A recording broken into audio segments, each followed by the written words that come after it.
Hi, it's Tracy again from Tracy's Trendy Decor. We're having breakfast for dinner tonight, so I thought I would just get on here real quick and film me making biscuits. So I already measured, I really didn't measure, I just put like a couple cups of this mix in there.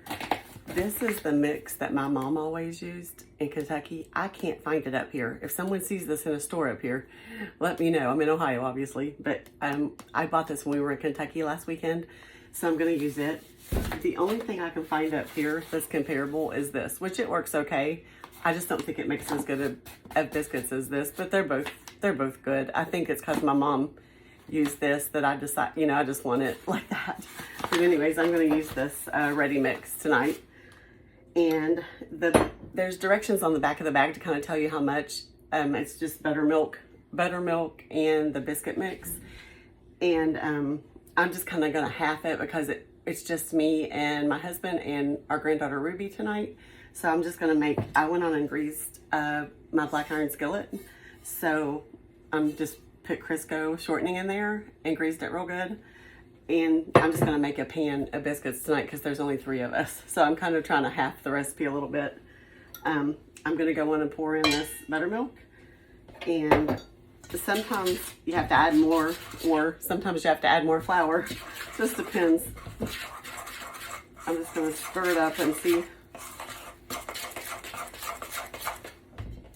what I can. Yeah, I think it needs just a little bit more, not much. A little bit more buttermilk.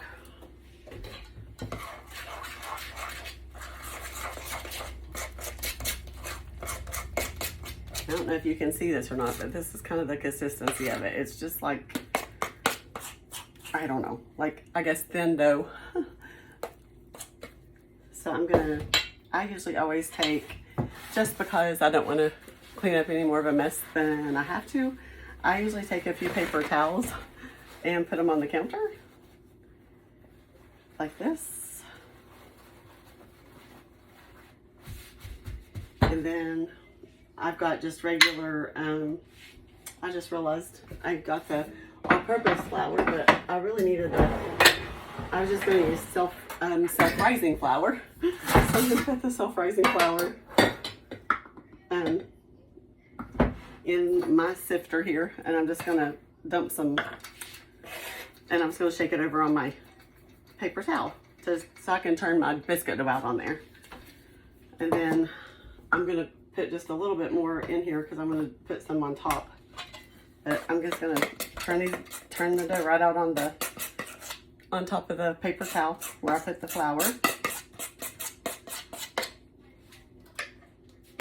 And then I'm gonna put a little bit more flour on top, and you just take your fingers and kind of fold it over.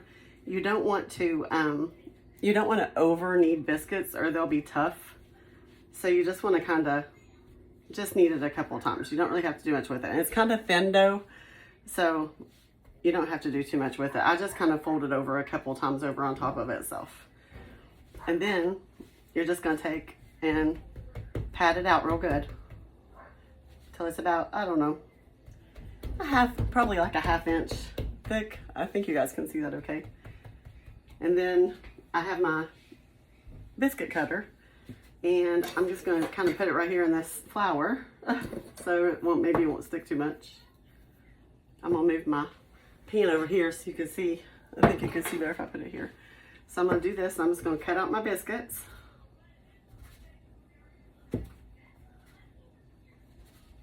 I'm not at a very good angle, but I didn't know how else to make it so you guys could see the biscuits. I'm still learning.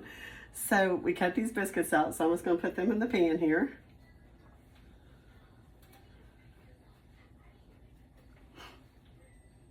You really can't mess them up because if they're a little bit too thin, they still bake okay. I would rather them be a little bit thin than too thick. I mean, yeah, like too tough. So they're kind of, you got to be careful. You got to be careful with them. And then I'm just going to take the rest of this dough and kind of do the same thing just real quick. I don't want to knead it too much, but I'm just going to pat it back out and cut out a couple more biscuits. So there there we go. And there's 1, 2, 3, 4, 5, 6, 7, 8, 9. And that'll be plenty for us.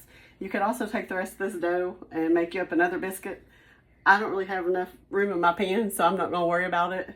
And I've had the oven preheating to 450. You gotta bake biscuits on a high temperature oven.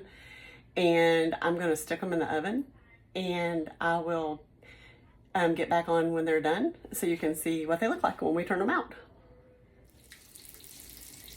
Hi, I'm back. I just got the biscuits out of the oven. They're hot, I tell you, hot. But it is smelling real good in here. I'm making sausage and bacon, and we're gonna have some eggs, and we're gonna have gravy and biscuits. And when you just turn these right out, I'm just gonna show you how easy they come out. They just come right on out. And they're nice and fluffy, and they're gonna be really good with some gravy and biscuits. And that's what we're having for dinner. So I hope that you maybe didn't know that it was that easy. They're semi-homemade, I guess, because they're not made from flour and shortening, and you didn't mix it all together yourself. But they're really good homemade biscuits in my mind because they're not canned biscuits, and you should give it a try because it's really easy. And until next time.